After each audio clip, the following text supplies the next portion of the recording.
Hello. Hello.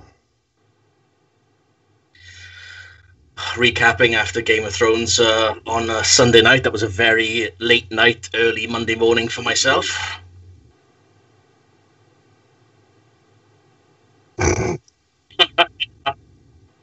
Oh, Matt. Oh, well.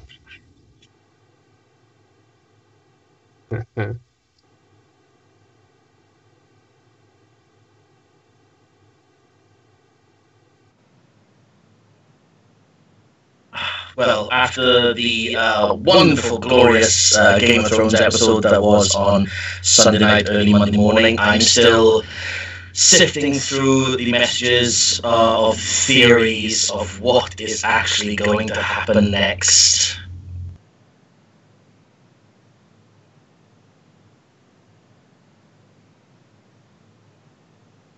Yeah, kind of deteriorated into it, really. It's an hour-long conversation.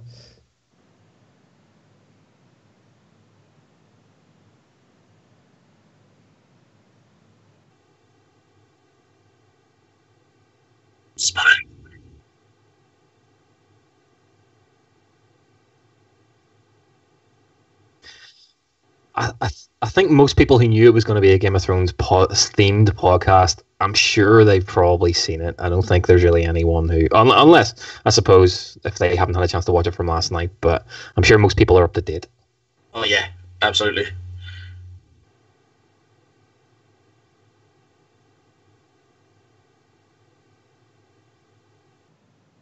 What have you done? What have you done?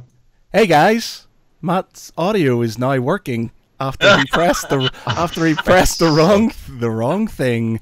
Why does this happen to me? I'm just gonna we're gonna have to start again, guys. We're gonna have to start again. All right, we're gonna have to start this bit again. Okay, so let's. Matt, can I just say I liked the intro in terms of actually naming who's on, you naming, because it's always really awkward to kind of say like, well, who starts, who's the first person to go hello, so okay, what I'm going to do is I'm going to stop this now and we're going to start again, so I don't have to do any pissing around. So if you're watching this now, apologies because Matt forgot to press the button again. So I'll be right back in 2 minutes when Matt stops and starts.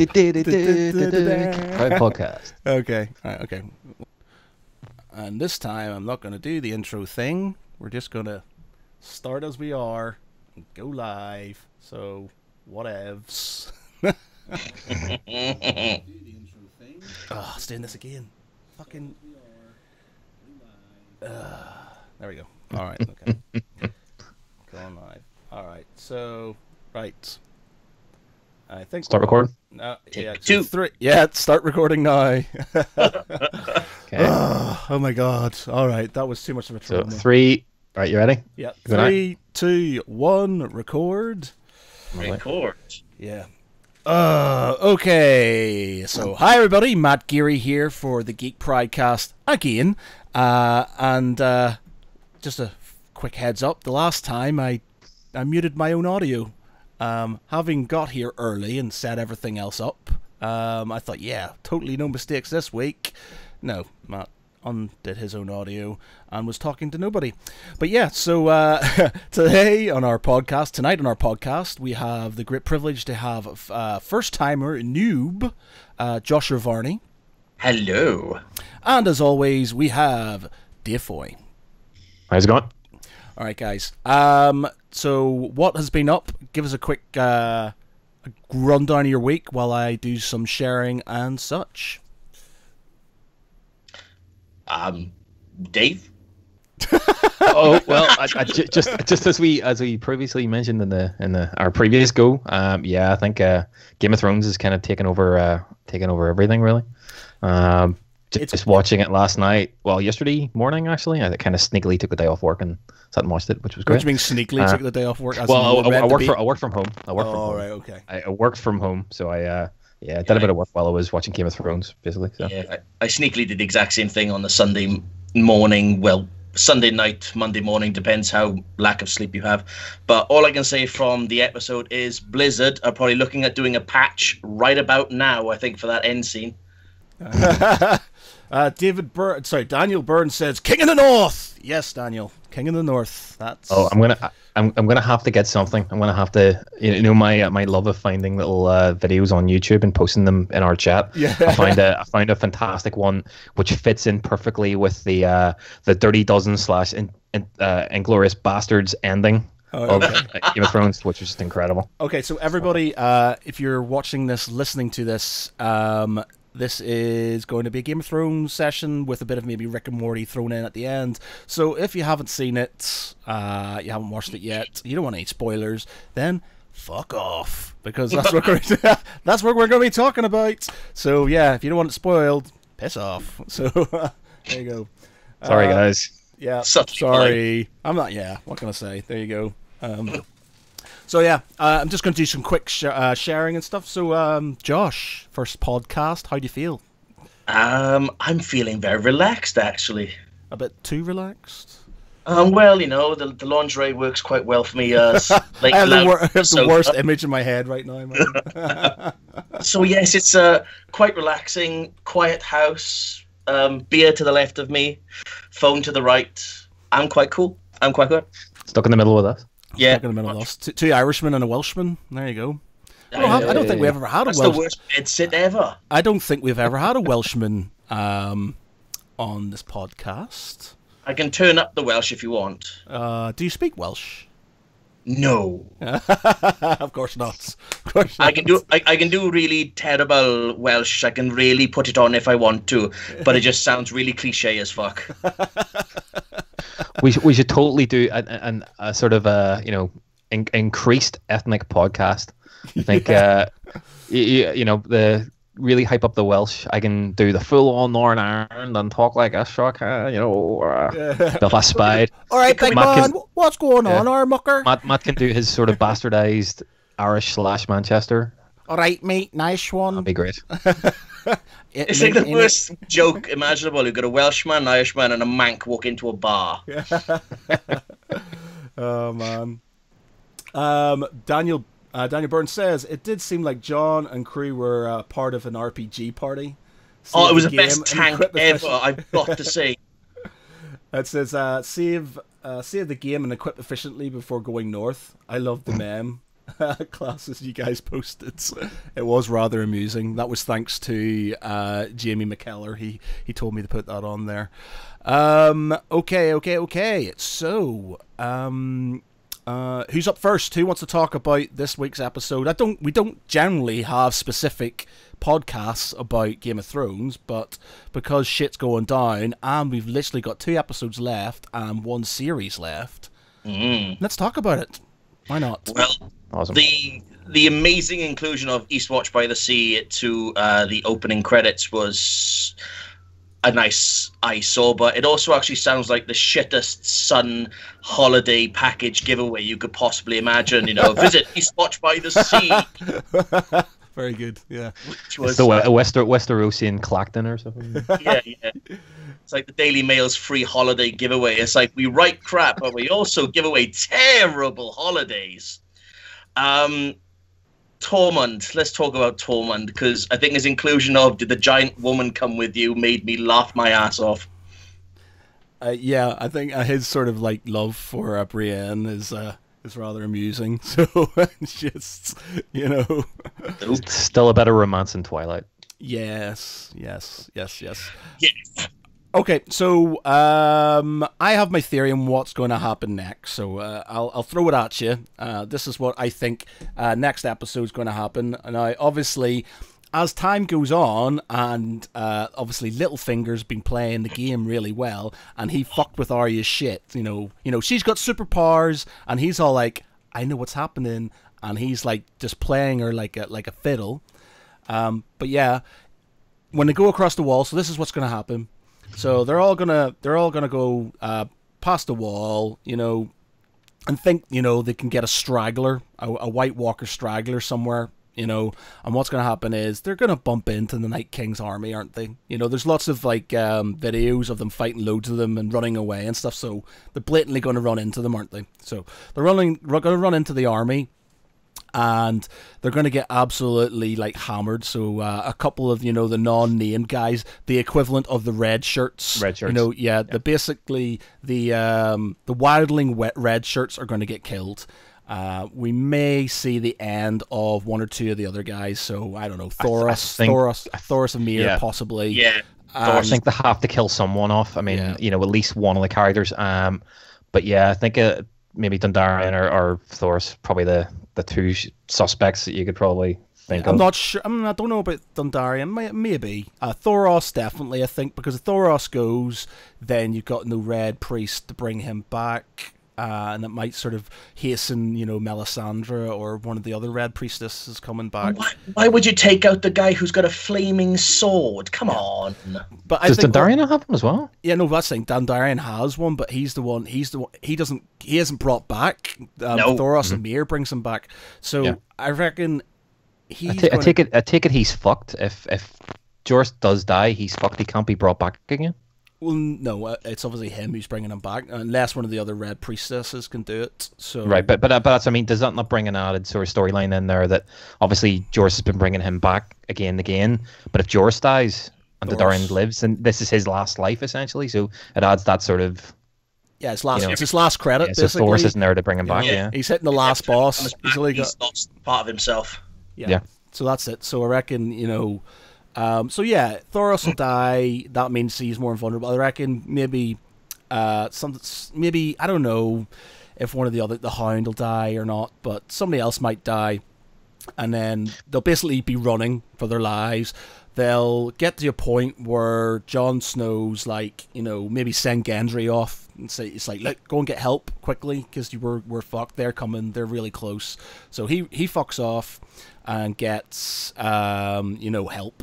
And then Dany is all like, holy shit, the guy who I've only just met, but I'm kind of falling in love with. He sort of she flies in with a couple of her dragons, and what will happen is one of them will get killed. One of the dragons will get killed when they're trying to save them, and that one will take the place. Oh, really, Matt? Who came up with that idea? What? Where was I'm basing this actually on the book stuff. When there's meant to be an ice dragon within the wall, and the horn of winter is meant to bring it down and stuff. But because they're not using the horn of winter and the horn of summer, there's a good chance that they'll need it. So obviously, Night King or one of his underlings, they'll do something to take one down. I don't know if it'll be Drogon because he's already injured. It could be, but he's like the main guy. Possibly, you never know. So he'll be taken down. Dany will get them on her dragon. They'll leave, but Jon Snow will be all like, "No, I've got to hold them back," because he's like that. He's that sort of guy. So he'll be like, they'll not be able to get to him. I don't know if they're on a frozen lake or something. They might get separated or something like that. And then Benjen will come. Yes, that's it. So basically, he's looked like he's on his own. Like, it's going to be Battle of the Bastards again. He's on his own. He's not going to survive. Benjen comes rocking up with flaming mace in hand, starts fucking shit up, and then there's obviously that scene in the clip of him on the Jon Snow on the horse. On the horse, yeah. So basically, he'll go, "Here's my horse. Get out of here." Benjen will basically fight them off because he says he'll do what he can. He'll fight them off. Jon Snow will escape, obviously injured, and then at that point, Dany will be all like, "Oh my god," you'll get him. You're like, "He's injured," and she'll like fall in love with him at that point in time. Be all like, because he's ill, and then that'll be it. I'm not 100% sure how it will turn out on the last episode. Part of me had it that the last episode will literally be the White Walkers either breaking the wall or circumventing the wall by going around it over a frozen water or something like that. But I'm not 100% sure now. With the whole sort of maybe amnesty with the Lannisters possibly happening, I'm not sure how it's going to sort of... Because that was a bit of a curveball, to be honest. I thought their storyline would be over by the end of this. I thought it would be Lannisters defeated, and then it would be a case of White Walkers war at the end. But it's coming up soon. Yeah, the clock is ticking on the Lannisters because Jaime's already had his near fire breathing death experience, and and let's face it, the saving line for me was obviously a dragon's not going to kill you, she's not going to kill you, I'm going to kill you. Line kind of set it for me. I thought this is either the downfall of the Lannisters starting right now, or in the next episode they're all going to die in fire. I have a feeling. I mean, as I said to you last week, man, I thought that the season would end with the Queenslayer idea, so it would be Jaime would be the person who would kill Cersei. Yeah. But I thought that would be one of the big things to end the series. I have a feeling now they're going to drag it out into the next season. I think her being pregnant has kind of ramped it up slightly. So I think they're really going to play the Jaime's struggle with the fact that obviously she's carrying his baby, but she's still being an absolute, obviously every step that she takes further into madness is pushing him away further. And I think it was that lying to him in terms of, oh, we're having a baby, fantastic, let's hug. But then it was never betray me again. It was that dig, that little sort of dagger in the back, and you could see his face. And I think they're going to use that further in the next series. I have a feeling she's going to lose the baby quite quickly, because obviously the whole the prophecy of the fact she's not allowed to, she can't have any further kids, and I think that will drive her further into madness. But I think it'll play further into the next series. Again, I don't think she'll last very long. I just think they'll try to ramp up the effect. I think it is going to be that sort of poetic ending that the Queenslayer, from the Kingslayer to the Queenslayer. But I think she will survive this series. I think that the end of the series, I think you're 100% right when it comes to the next episode, Matt. I think I have a feeling it's going to be Viserion. Yeah, will be the one, because I think that they'll keep obviously Rhaegar. Rhaegon. I think it's going to be Jon will ride Jon's dragon. Jon's dragon. But I just have a feeling they'll kill off. I think as well, because it's the creamy white one. I think it would be quite cool to kill off. The creamy white one becomes the ice dragon. Plus, it represents the dickhead. The brother. Exactly. Yeah. Let's look at the bigger picture. Gendry is back. Yeah. Stop growing. Yeah, it's just sort of. I'm not 100% sure where they're going to go with that. If it's going to be like another. I like the whole Stark, the Baratheon sort of Stark thing that they did. I like the fact that he just rocked up and he went, don't tell him who you are. You're Clevis and you're Clovis and you're blah. And he went, I'm Gendry and I'm a motherfucking Baratheon. What you going to do about it? And he's like, all right, okay. And it's just like, yeah. Someone put up a meme. I hadn't actually seen the episode before, but I saw this meme, and when I saw that section, I knew what it was. But it was, someone had just put up hashtag Game of Thrones episode 5, and it was the bit from Step Brothers, as in, does this mean we're best friends now? Damn right. It was like, that's exactly what it is. Did that just happen? Yup. Did we just come to best friends? Yup. You want to go in the garage and kill some White Walkers? Yup. Well, awesome. it's the Warhammer, I think, that got everybody kind of quivering, because let's face it, his father used a Warhammer with the Baratheon stag on it when he was fighting Prince Rhaegar Targaryen, which is obviously Jon's father, at the Battle of the Trident in the books.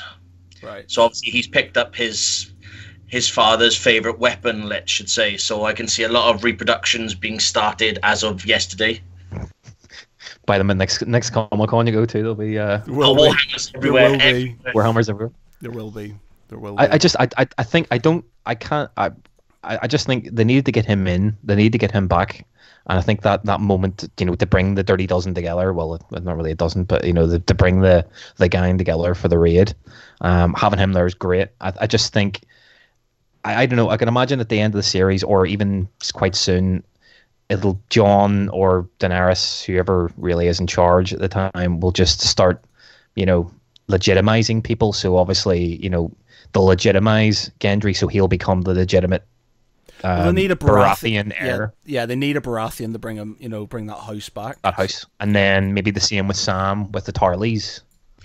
Obviously see that brings up another interesting point. So, we obviously there's 2 points with Samwell. You know, obviously, Gilly sitting there talking about how Rhaegar had Annulment. an Riders, annulment, and so basically that established it's definitely they got married. So he's definitely the rightful heir. Legitimate. Well, that's he's a legitimate Targaryen now. But it's the fact he has the only legitimate claim in all of Westeros. If you look at it, he is the rightful king. Even the obviously Gendry, the Baratheon line is dead.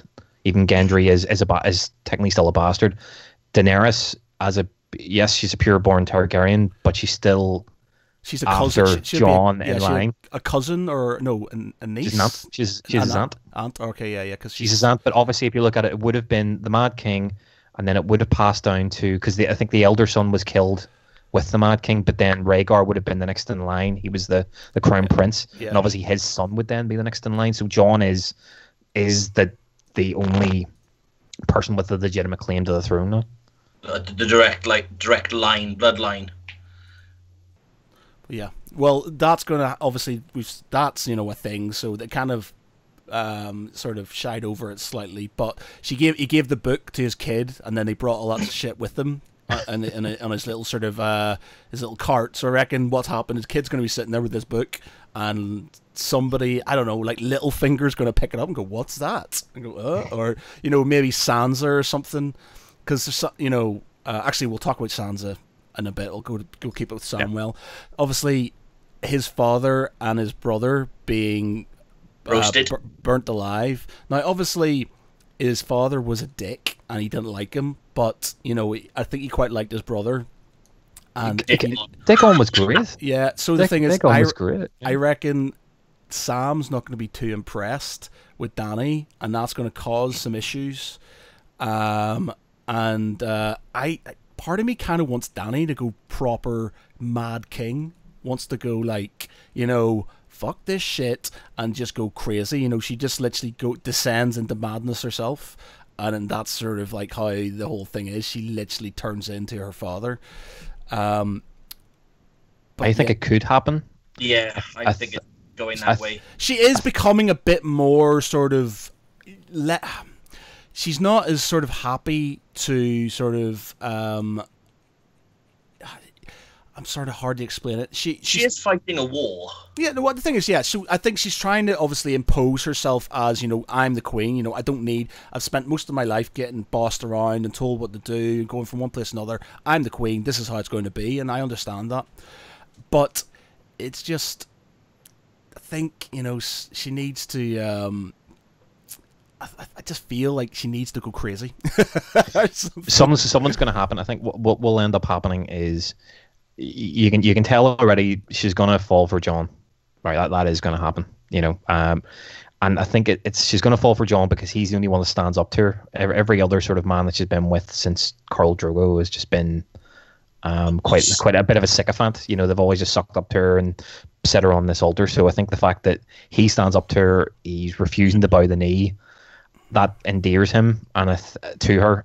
But I think she'll fall in love with him and everything will be great, and then the bombshell will be dropped that he's a Targaryen, that he's her nephew, and that he has the proper claim to the throne, and that'll just fuck everything over. So she'll have probably thought, oh yeah, I'm in this great position with a man I'm in love with, fantastic, and then bang, that's the rug's pulled out from under, and that's when I can see her going full Mad Queen, and I still have a feeling she'll be the big bad at the end. And it could go I don't know. I think Littlefinger will get in there and he'll be all like, "Hey, Daenerys," and then she'll be all like, "Yeah, you're on my side." Stabby. Yeah, and then it all happened, and then Matt's theory's right, and then 6 years of my life will be vindicated. Matt, can I make one further a wee prediction about that? Okay, go on. I think your idea is for the chop in the last episode. I have a feeling, and I have a feeling that Littlefinger is gonna get it. Yeah, Arya's from Sansa, Arya or Sansa. I think what they're trying to do is they're trying. I think the last series is just gonna be full on fucking war. It's gonna be war because you've got the Night King, you've got the North and Dany in the middle, and you've got Cersei. I think, there will be a bit of intrigue. Cersei will try to backstab them, whether it's bringing in the Golden Army and all that sort of stuff. I just have a feeling it'll be all out war, and it's only 5 episodes. I think they'll start killing off all of the sort of political intrigue, and I think Littlefinger will get it. They're trying to do that whole thing where it's obviously playing Arya and Sansa off against each other. I just have a feeling that they're going to make you think that they're really fighting and that they're falling apart. The Starks are falling apart, and then throw a curveball at the end, and it's just going to be, right, Littlefinger, you're fucked.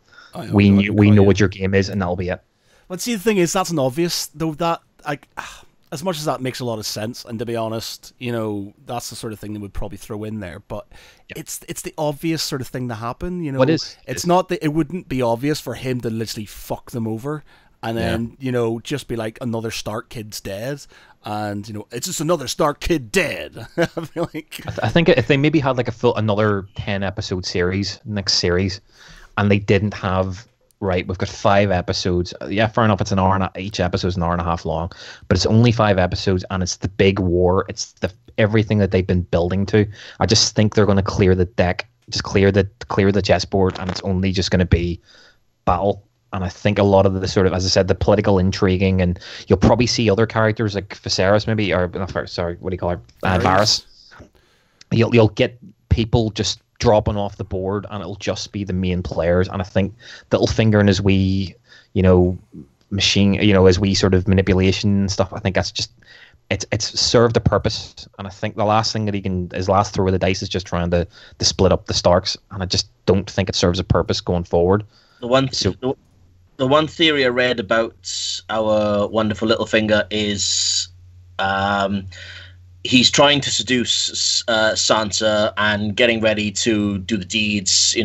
He's finally going to get his end away, and Sansa stabs him with with this wonderful dagger. She peels her face off to reveal Arya, and I thought it was very Kill Bill-esque when she says, "Is this the kind of penetration you were after?" And it's the dagger he gave her.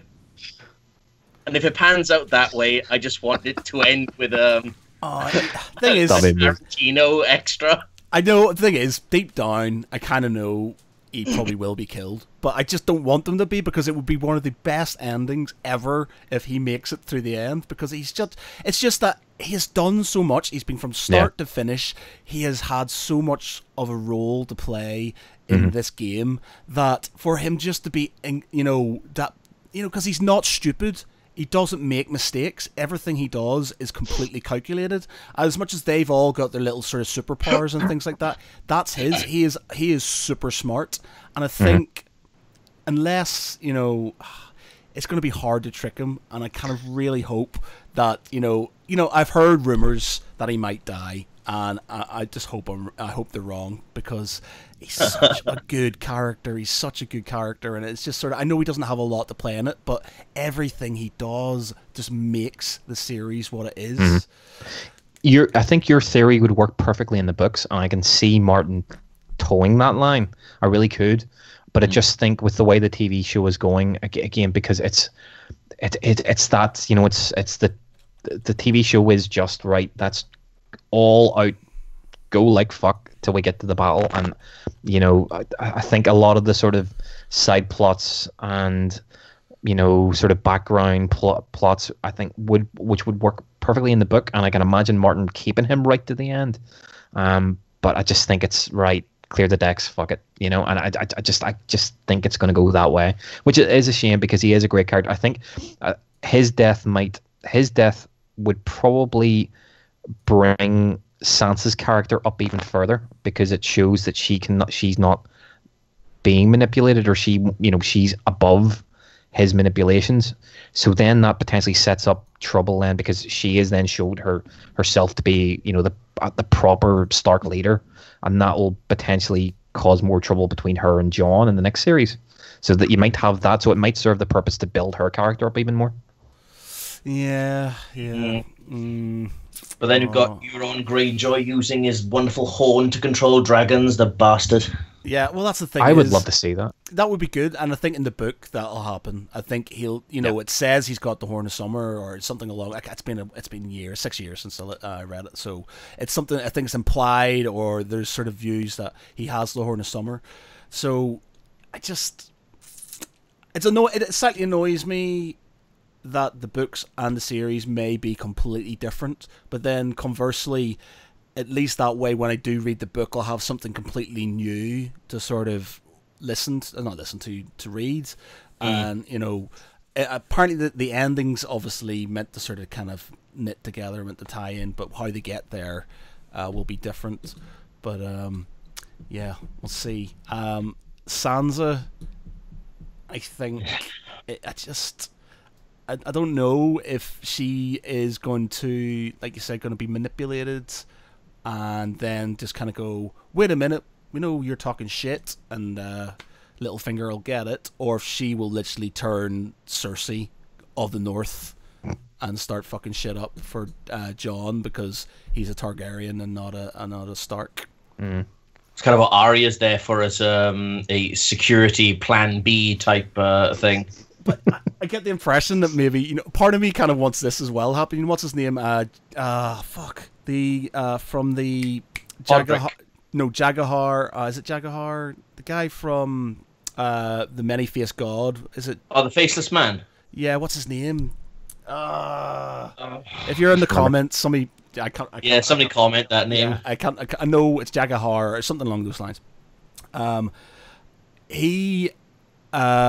I just get the, he's been left, she's gone, and she's fucked with his shit over in the house of not the House of Undying, mixing House of Many Faces. Yeah, the House of Many Faces. That she's gone in there, she's killed one of his guys, she's fucked his plans up, she's offended the Many-Faced God, and then she's just basically left, and he's just sort of give her this sort of like, right, okay. Part of me kind of hopes that this whole time he's actually killed Arya and he's just wearing her face. He's gonna be and he's just gonna get her back, and that's how he's gonna do it. And that the whole thing is just him, or like something like that. Maybe he's Littlefinger, or I don't know. He's Daenerys or something. I don't know. He's done something, and then he's just gonna rip that mask off. Scooby Doo sort of ending, sort of thing. All we can see is Jon and Dany going. Awesome. Yeah. Let's do the Scooby Doo ending. Yeah. So, what about the rumor that Bran could be the Night King? Because that's been floating around. I don't know how that could work, because they've shown him who becomes the Night King in the series. But how do we know that's not Bran when he's older? And it didn't look anything like him, though. I'd have to. I think I can take the view that Bran he might be the reason why a lot of this shit happens. That maybe in the next series, there'll be a lot of sort of exposition will be needed. Sorry, but in the next series, he will start fucking with time. He will try and help. They'll see the White Walkers, they're breaking through. The only thing that Bran can do is try and go back in time and help things. Now he knows he can affect, the timeline effectively. Well, he knows. Hodder, obviously, he created Hodder, and he was able to effectively sort of not talk to his dad, but he could hear him. And I think he might start doing things, and it might get to the point where he actually creates the whole thing. It might be that the White Walkers were created to defeat the First Men, and then he has something to do with them turning against the Children of the Forest and then starting the Long Night, or something like that.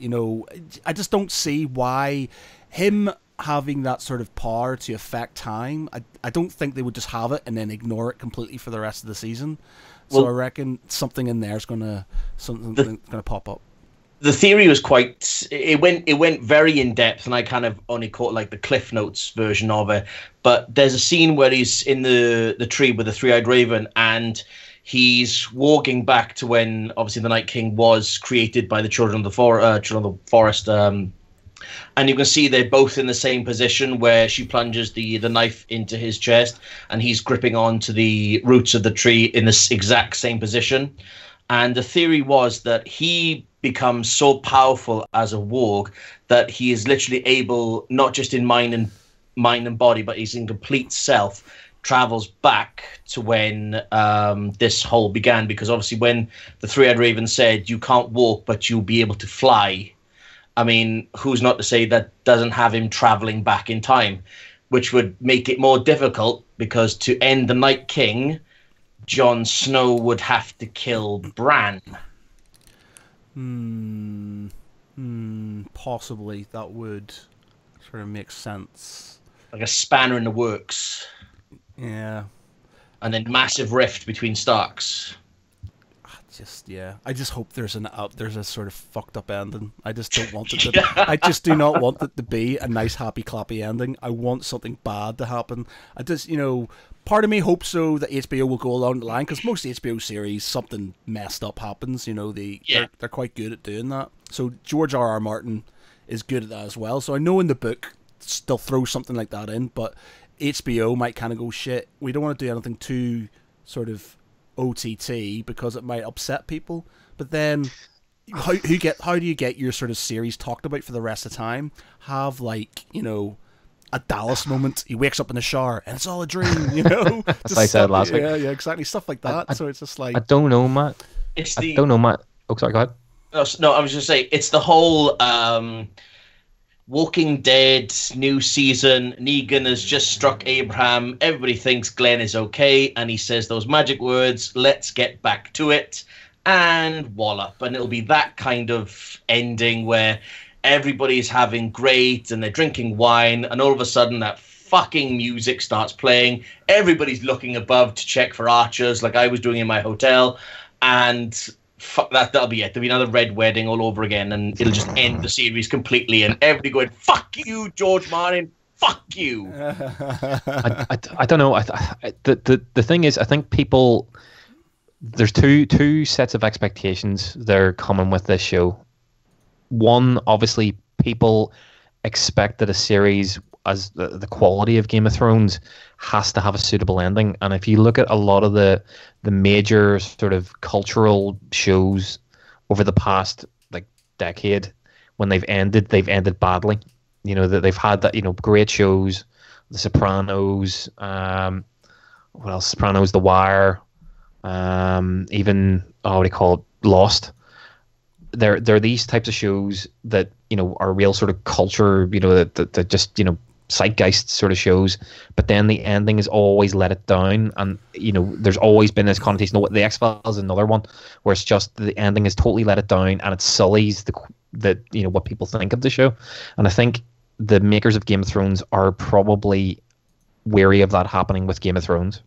So I don't think, from the purposes of HBO and the producers, they possibly don't want to throw in a really fucked up ending, because they want it to end. Here's the definitive end.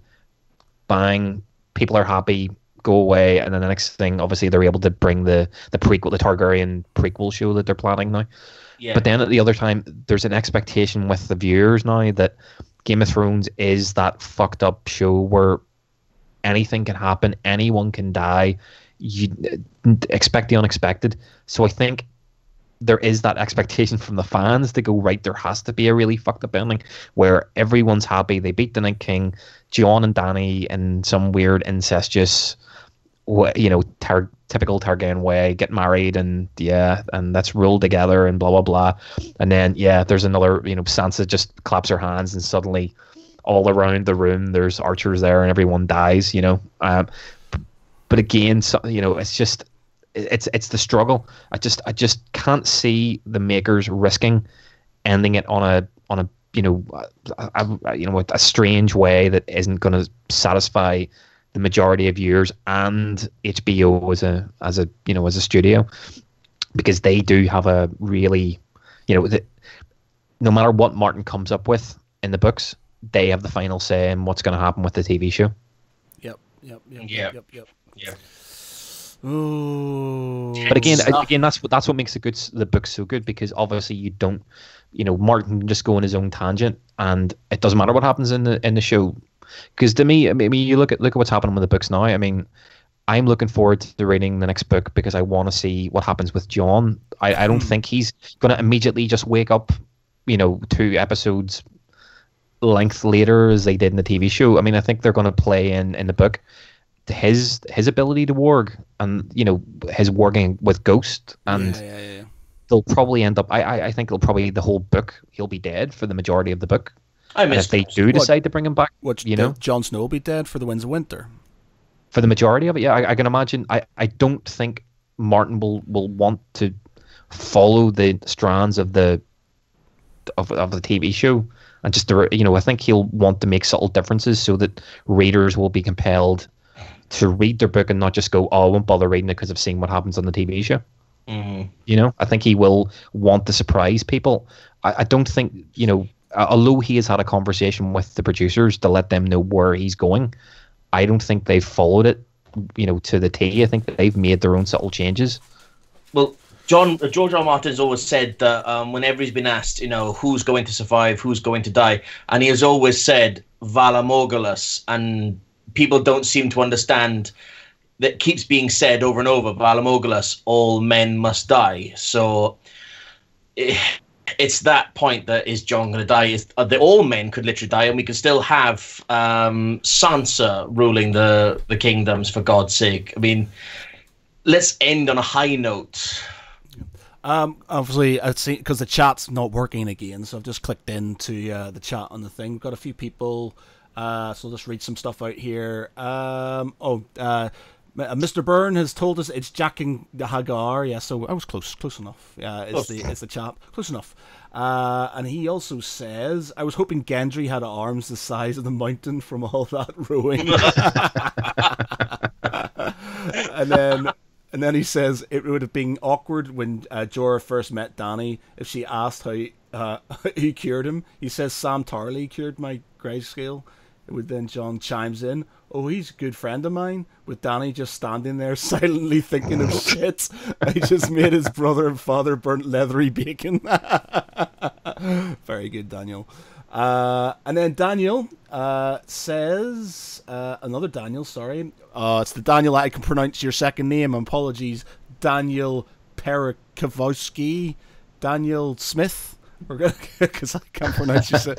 He comes on. Daniel Snow. What about Sam totally not noticing the fact that Jon Snow is not a bastard? Yeah, that was. Yeah, that was the thing. But there we go. I got a lot of my friends on Twitter, a lot of my sort of a lot of friends who are feminists, cynics going, Gilly finds the most important piece of information in the history of Game of Thrones, and Sam just blanks her, just ignores what she said. Typical of man. Yeah, I just thought it was quite. Let's face it, though. Sam has been cleaning out shit for the last good couple of months while he's been there. He's a bit pissed off right about now. While listening to Rocky IV music, that was brilliant. That was really good. That's my favorite video I found in years. It really is. Some quality music there. Some 80s cheese going on. Yep. Yeah. All right. Okay. Okay. Anything else? Does anybody else have anything to say about Game of Thrones before we move on? Maybe talk a bit of Rick and Morty and then end. I'm just looking for. I cannot wait to. It's pretty shit because it's like, I can't wait to see how the rest of the series goes. But then that means that it's going to be over and I'll have to wait another year for the next series, which is just shit. But I really can't wait to see where they take it. I really can't. I think the next episode, I remembered to take a note earlier on, Matt, to kind of say, yeah, this is going to be Matt's favorite episode of Game of Thrones ever, because it's essentially the Rogue One of Game of Thrones. Just the gang of all your favorite characters going on a suicide mission beyond the wall. It's going to be class. The only thing it needed was just Brienne and Jaime to be there, and it would have been like all of the badass characters of Game of Thrones going on this mission. I can't. It is gonna be great. My favorite episode of Game of Thrones after everything is still Hard Home. Hard Home is everything that I could imagine in on how you make TV correctly. Everything about it was incredible. You know, it's the best piece of horror I've seen on TV in years, more so than any other horror Colin was a horror TV show. It was incredible, and I think I would love to see that as well, where it's less of a battle and more of a massive zombie / massacre happening. And I think with the dragons, finally getting to see the dragons fight the whites is going to be immense. Yeah. I think the last episode will be great as well, because it's obviously setting the board with what's going to happen in the next series. I think there's going to be a lot of sort of salty, if it is the plan of everyone going to King's Landing and everyone being there, and the having everyone on the board in the same place, the subtlety of dialogue and people trying to make alliances behind each other people's backs. It's going to be great, and I can't wait to see the Hound versus the Mountain. I think the Hound's going to survive. Do you actually think they're going to have a Clegane Bowl? Do you think it's going to happen? Yes, absolutely.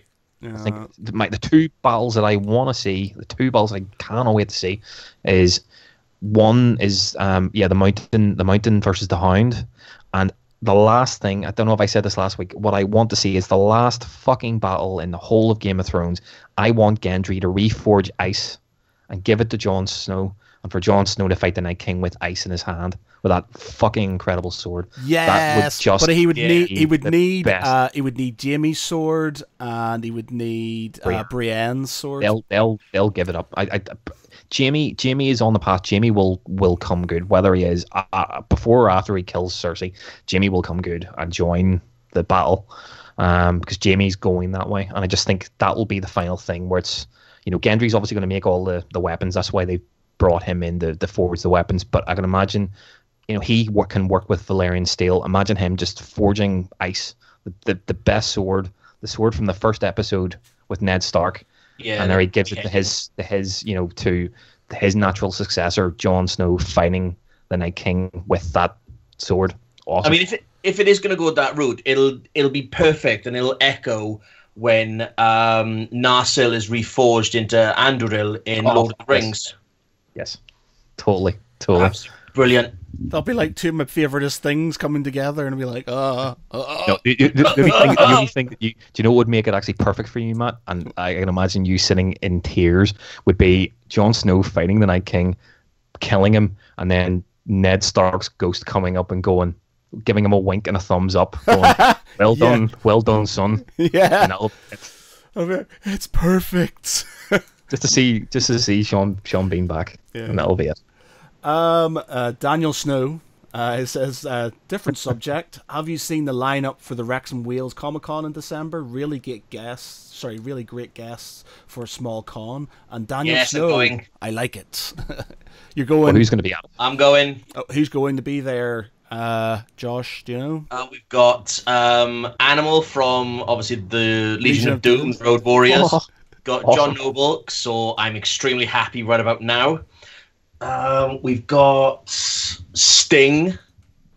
Sting as in the musician Sting, or the wrestler Sting? No, the wrestler Sting. I was going to say, he's really he's really sort of gone down if he was rocking up the Wales Comic Con, He's going to come along and sing Message in the Ball. Message in the Ball. The Machine Head version. Walking on the moon. It's been held at a university, so you might just rock up going to do da da da, and everybody knows.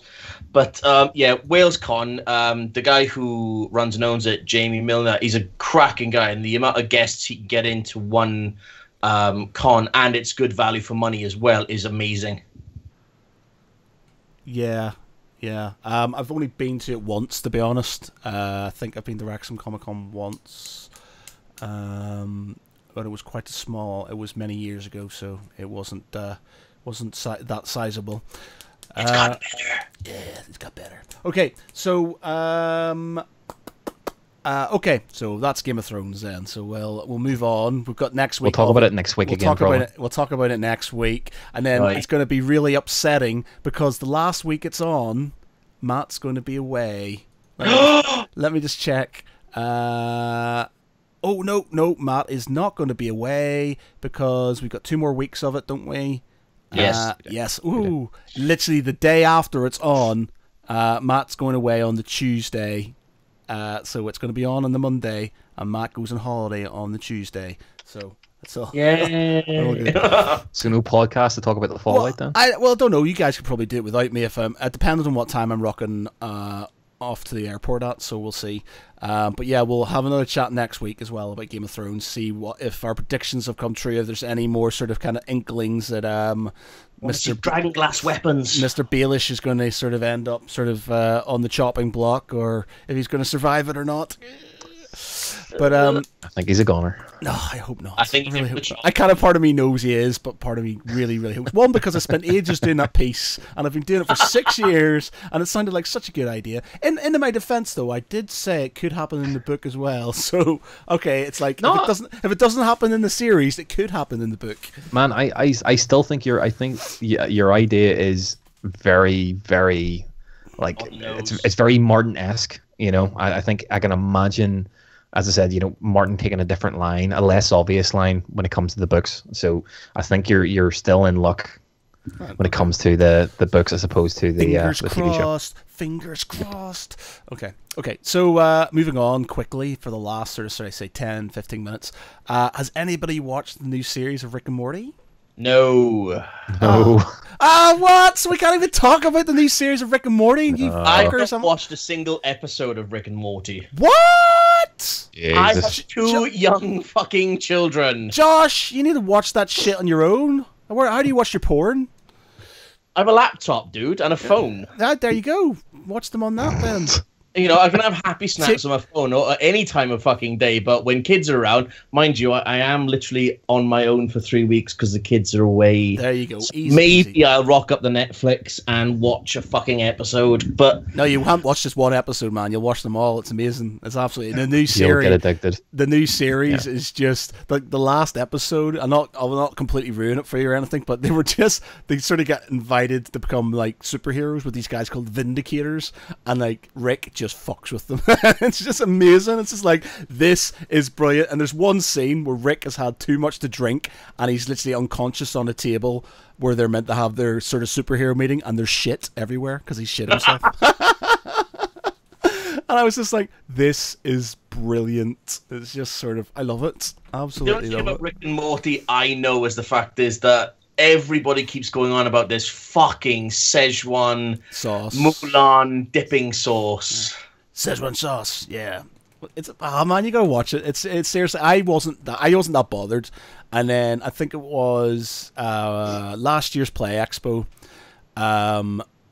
We had a loss of doing something. I got Netflix on, and Sean was like, "Oh, let's just stick on Rick and Morty." I'm like, and then we watched one episode and went, holy shit, and we watched 2 series literally back to back. Just watched them all. That was my attitude. It's like Rick and Morty, I don't know. It's amazing, absolutely amazing. It was brilliant. And you know, the thing about it, and we say this like every Geek Pridecast has mention of Rick and Morty. Generally, we haven't said anything about Donald Trump in a while, but generally it's Rick and Morty and Donald Trump sort of things go on. But let's just leave anything to do with America right now. Yeah. Woo! Yeah. That's an Indiana Jones moment I don't want to get into. Yeah. But Rick and Morty is it's funny as fuck, and it's totally sort of tongue in cheek, but then there's some really, like, it will sit there and hit you with some really sort of like messed up sort of moments, and then it hits you with really poignant sort of sad and prosaic sort of like thoughtful moments, and you're just like, holy shit, I wasn't expecting that. You know, like there's one episode where he sort of falls in love with it's a creature called Unity, who is basically what does she do? She's the Borg, essentially. She's basically the Borg, yeah. So she's basically the Borg, and she assimilates everybody. She assimilates everybody.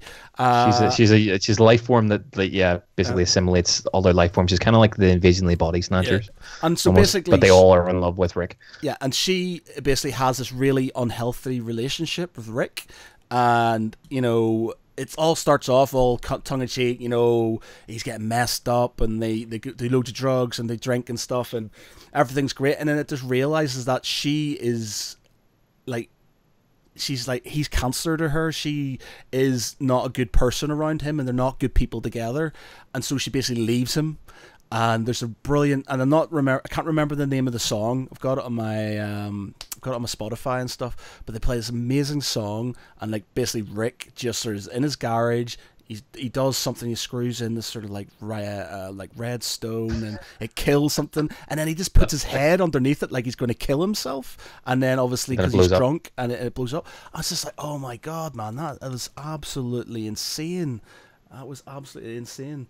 But yeah, there you go. It's very surreal.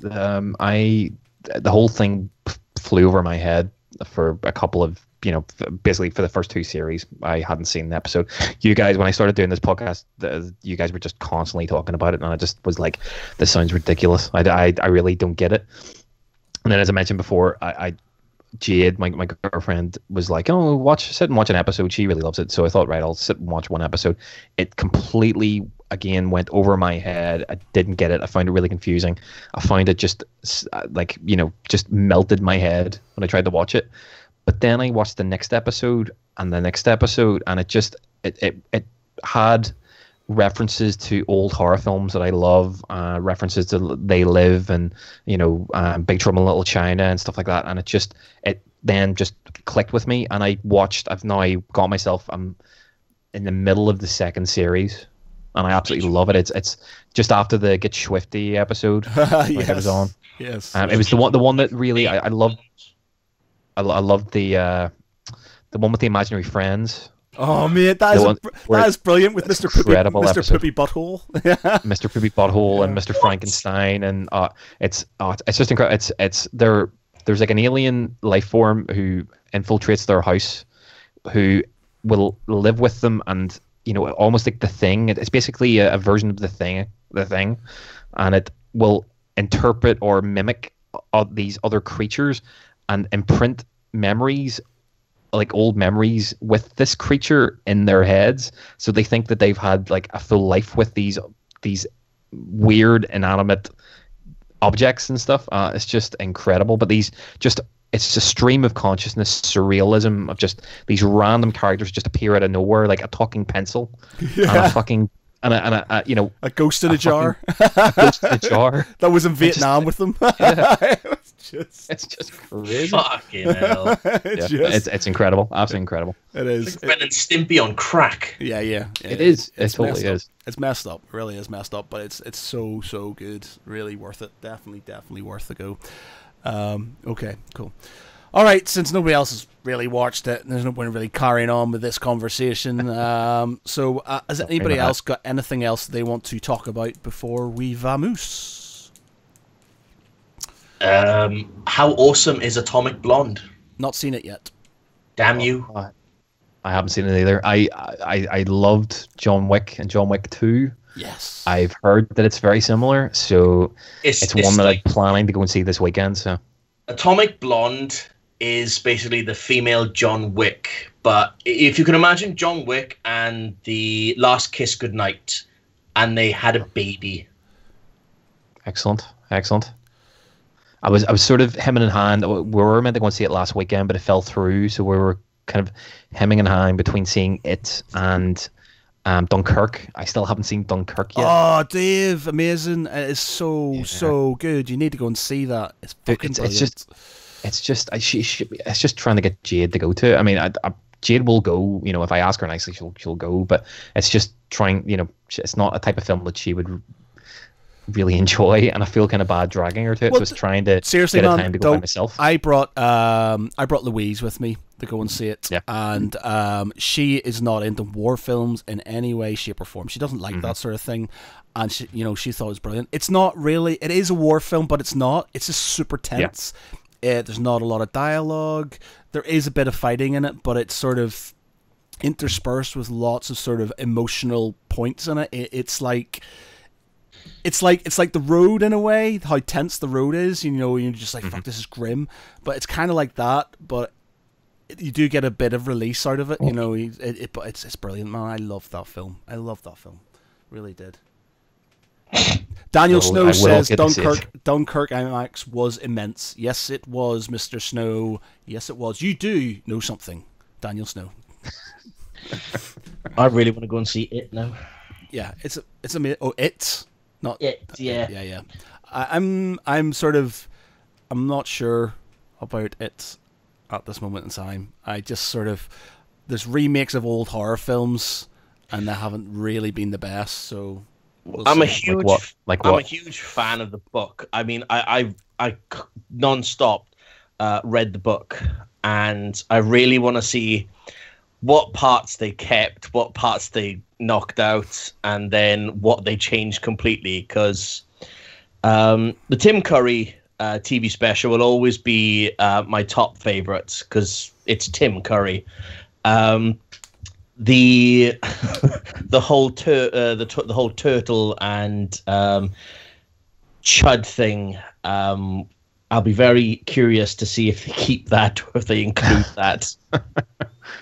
I'm actually because there's obviously quite a bit in the original book or in the book which would even nowadays with sort of obviously censorship not being being a bit more lax, and obviously sex is featured heavily on TV and in movies, but I think there's still that exactly. I think but I think the thing that might play with it is they're obviously taking they're really heavily influenced by Stranger Things. Yes. Which, to be honest, in itself is very heavily influenced by the book. So I think it's a great thing where Stranger Things came out and was the massive success that it was, and it's now enabled it to be remade in a way which will be fun. And I think from what I've seen, it has the possibility to be great. I'm still, unsure as I am with any remake. But I just don't want it to be the typical. I know horror movies nowadays, they're either weird and interesting and innovative and different, like It Follows and The Guest and You're Next and The Witch, and just strange, great, different horror films, or they're just the same carbon copy, cookie cutter, fucking Conjuring jump scare bullshit. And I'm just worried that it would become that, because it has, if you go by the source material and if you go by the current influences like Stranger Things, it can be such a different, weird, creepy horror film as opposed to jump scare every 2 seconds. And I just hope it doesn't go down that line. No. Daniel says that apparently Tim Curry's Pennywise is in the trailer briefly. Yes, really? He is. Yeah, in I think it's the scene where I think Richie goes. I think it's Richie, or is it Stan? Goes into the room full of clowns. You can see Tim Curry's It clown costume in the corner. Awesome. So that was cool. But I've just realised 3 days and The Defenders is on Netflix. Oh right, okay. I'm slightly worried about that, having not really liked Iron Fist that much. I didn't hate it. I just wasn't as good as like Daredevil and even Jessica Jones were cut high. Sort of like Daredevil is the pinnacle for amazing sort of series. Wasn't a massive fan of Luke Cage, to be honest, either. But out of them all, Iron Fist was the weak one. And I just kind of hope it's strengthened. But there's also the issue that because Disney's pulling the plug and starting their own streaming thing, we might not have any of these on Netflix anymore. But there was a little sub disclaimer that Netflix have requested that they keep all Marvel films on Netflix. So they might get rid of like the Disney Frozen, Cars, and the animation side of Disney, but keep the studios related to Disney. So you've got like Marvel, Pixar, and that kind of thing remaining on Netflix while they take all their animation.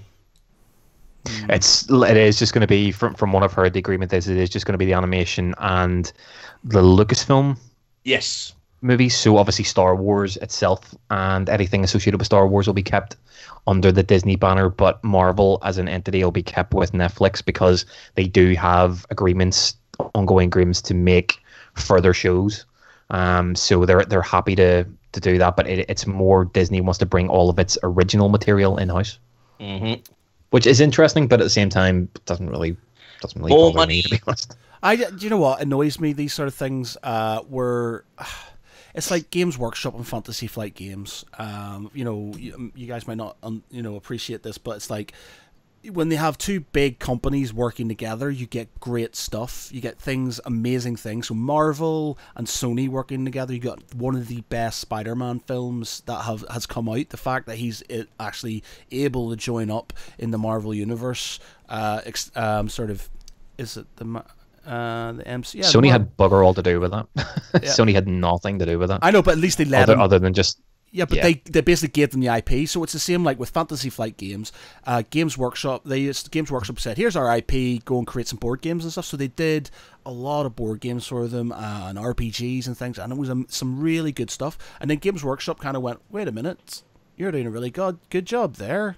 We want our stuff back." And they basically stopped the whole deal, and now they're pumping out their own board games and stuff, and they're just not Fantasy Flight games as much as I like both of them.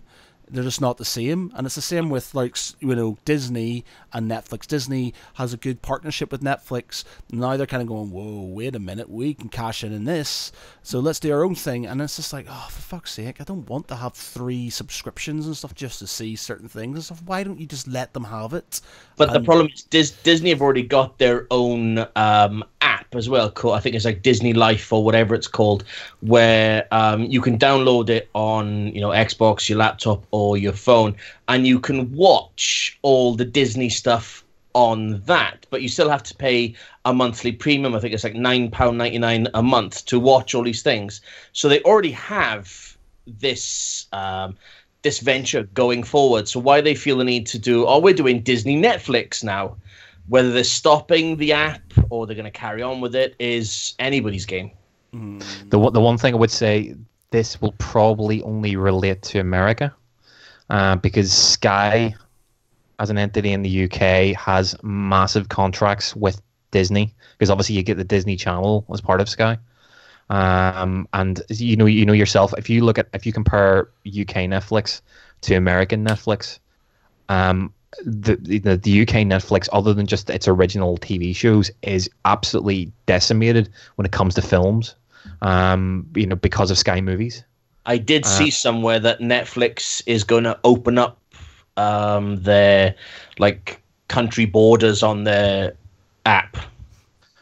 That's gonna be crazy, because, as I said, like Sky have, when Sky buy movies for Sky Movies, they have an exclusive contract, and if that does happen, that's potential breach of contract. Because the same thing for me is obviously WWE, massive wrestling fan, but with the WWE network, it can show any content, any archived content, but when it comes to current content, Sky, because they have this contract with Sky, any new current contract has to go through Sky first.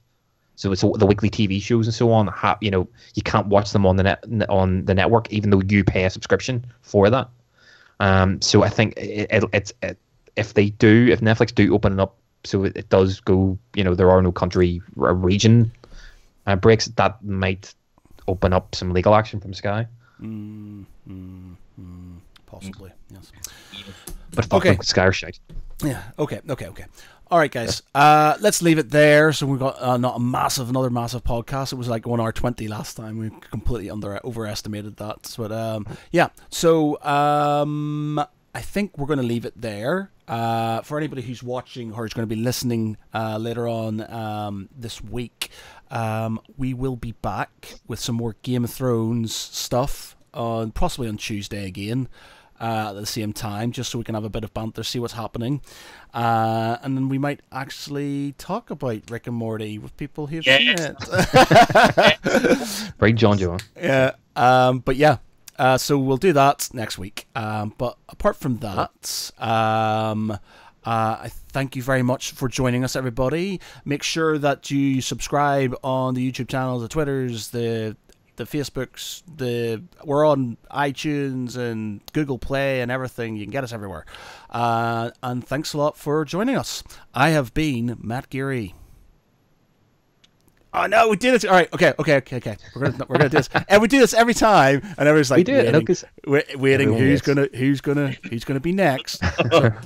So this is. I always wait to the end because I'm always nice, you know. Okay, so what I'll do is then I'll cut this when I'm editing it. So I will go first, and then you will go, Josh, and then Dave will go. Okay.